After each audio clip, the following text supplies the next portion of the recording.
Hi, I'm Janet Allison, author of Boys Alive, Bring Out Their Best. And I want to share with you some information that I've gained in my years of teaching, in my years as a mom, and as a family coach and educator of parents just like you. Parents of boys tell me they're confusing, they're frustrating, they're exhausting. I'm completely puzzled by their behavior. And I'm here to help you discover new ideas, new tips, new techniques that you can use immediately that will work for him, work for your family, and most of all, work for you. You know, you're not raising a little boy, although it may feel like it when you're cleaning up the spills and doing more laundry and changing diapers, but you're not raising a little boy. You're raising a man. And the world needs you to do that well. I'm going to tell you about eye contact today. Eye contact. How many times have you said to your boy, "Look at me when I'm talking to you"? I'm going to tell you today why that is not so effective and give you some strategies for how you can make sure that your boy and your man is listening to you. Thinking back to the hunter-gatherer era, eons actually, when our brains were being formed, when we were being created and molded so that we could survive, our males were laying down the pathways in their brain to be hunters, to face wild animals. This was pretty much what their life was about, and this is how their brain was structured. So, if you think about a hunter and a wild animal, and if that animal was to turn and look the hunter in the eye, what would happen? Well, that hunter would know immediately that there was danger. And his little small brain that he had at that time would be sending out danger, danger, danger signals. And he would be in fight or flight mode, a primal response to danger, fight or flight. He was going to either stay and fight or he was out of there. Guess what?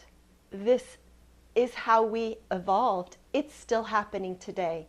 And it's happening for your boy and your man every time you say, "Look me in the eye when I'm talking to you." He senses danger. That is his primal response. He is put in front of that wild beast and he senses danger. In fact, he's having the hormone cortisol and adrenaline coursing through his system. Now, the good thing to know is that for cortisol, that fight or flight impulse can be diluted with water in just 5 minutes. If you don't dilute it, it can stay in his system up to 2 hours. He can be in that fight or flight mode, in that hypersensitive awareness of danger. So give him some water, and I'm going to give you some strategies for how you can get away from saying, "Look me in the eye when I talk to you." You know, in our culture here in America, we value eye contact. It's so important. I want to see what you're thinking, what you're feeling, and I see it all in your eyes. So that has become a value for our culture. Yet, it's not intrinsic to our boys and men. Now, some parents say, "What, you mean I'm never supposed to make him look me in the eye?" And I say no, but it takes a little finesse. In fact, and maybe if you think back to when you had infants, to when you had babies, if you're parenting a boy and a girl, which is way fun because you get to see the differences so clearly played out every day, if you parented a boy and a girl, think about when they were little and just newborns. How were they connected with you? Researchers have found that girl babies spend more time engaging with faces. They like that contact. They want the eye contact. Boy babies, on the other hand, are more entranced with moving objects, the mobile. They like that much more than eye contact engagement with you. Does this mean you shouldn't insist on eye contact with your baby boy? No. It just means that you might have to work a little harder to keep him engaged for longer and longer amounts of time. It's a learning process. But they come that way. They come programmed. Girls with faces, boys with moving objects. They're programmed. So how do we circumvent the program? How do we make things a little more workable for him, for your family, for yourself? I'll tell you. Keep in mind that he needs to be physical first.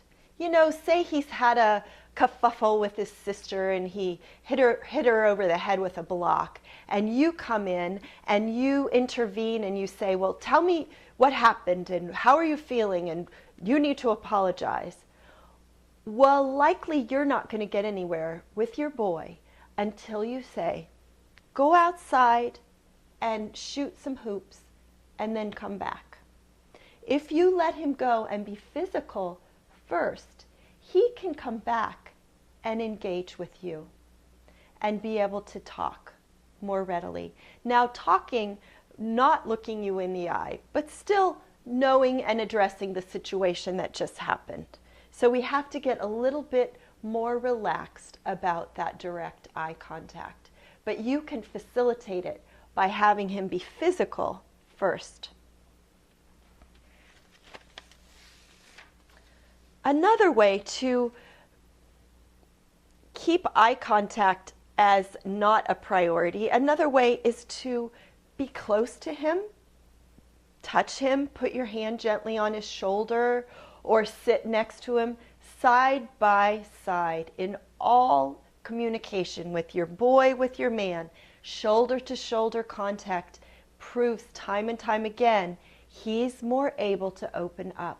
He's not back in danger.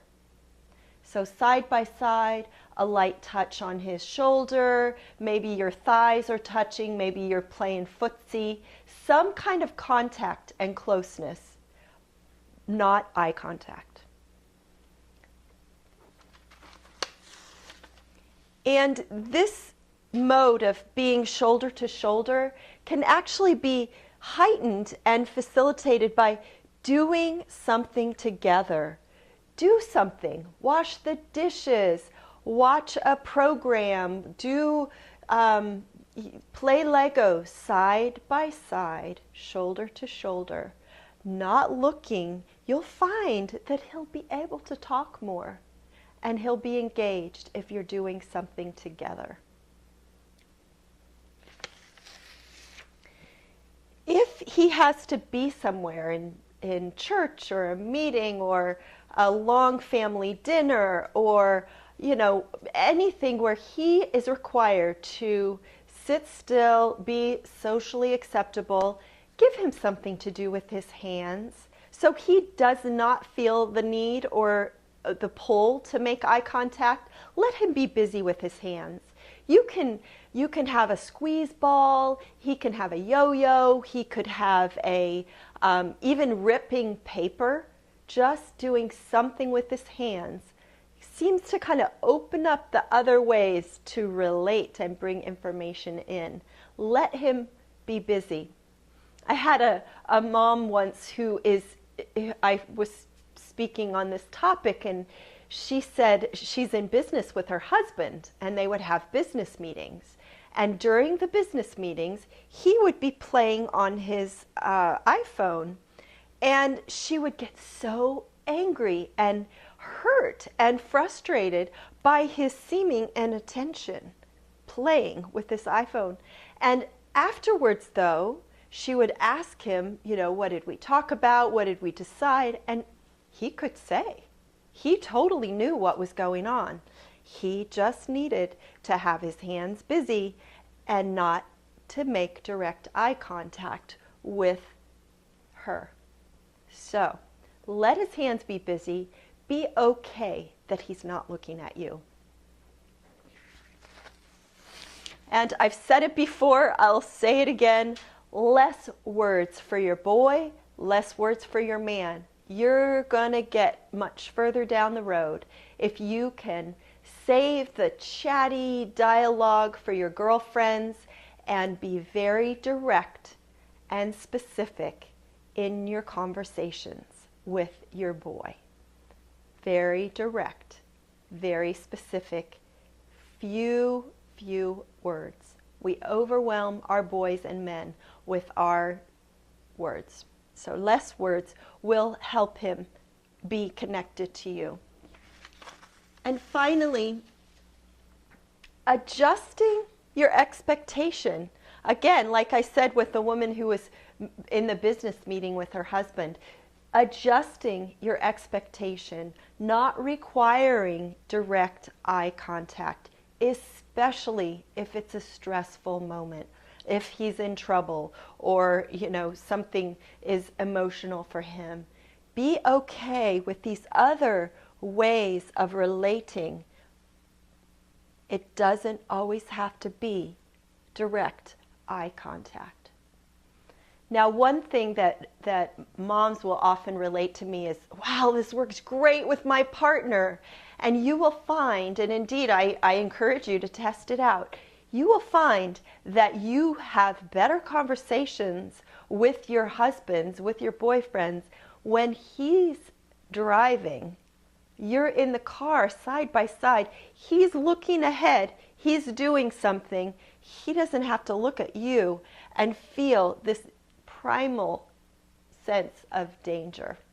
So, lots to take up here, lots to try. Of course, parenting is a grand experiment, and something that works one day might not work the next. But I believe this is really valuable information. It can change the way you relate with your boy and with all of the men in your life. You can find more valuable information, more videos at www.boysalive.com. Please check that out. Tell your friends, and thank you for coming.